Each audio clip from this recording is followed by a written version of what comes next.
La colère. L'expression la plus pure de la spontanéité humaine. L'une des plus sûres façons de légitimer sa survie. Sans colère, ton existence est menacée. Et aujourd'hui, personne ne te laisse la cultiver.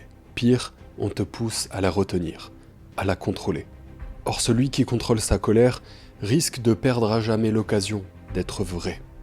As-tu déjà entendu quelqu'un dire un mensonge en étant énervé ?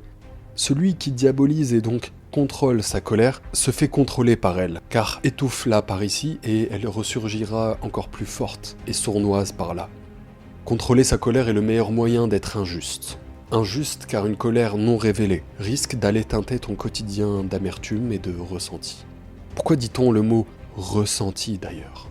Parce qu'une colère non exprimée se fera sentir deux fois. La première fois quand elle toque à la porte fermée et une seconde fois dans la pièce, inaudible à l'extérieur mais néanmoins plus que perceptible à l'intérieur.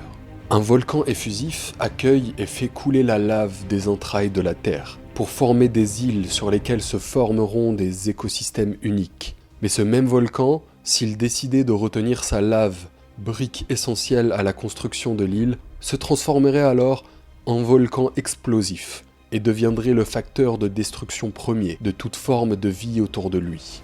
Alors soyons des volcans effusifs. L'émotion ne se contrôle pas. Elle se ressent, se comprend et se dirige.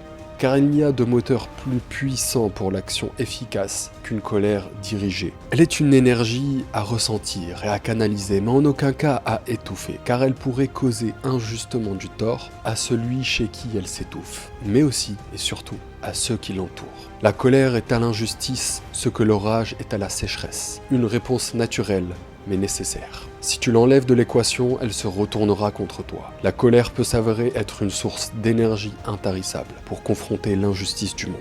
Son destin est entre nos tripes. Exprimons-la. Éloge paradoxal numéro 1. Abonne-toi pour plus de vidéos.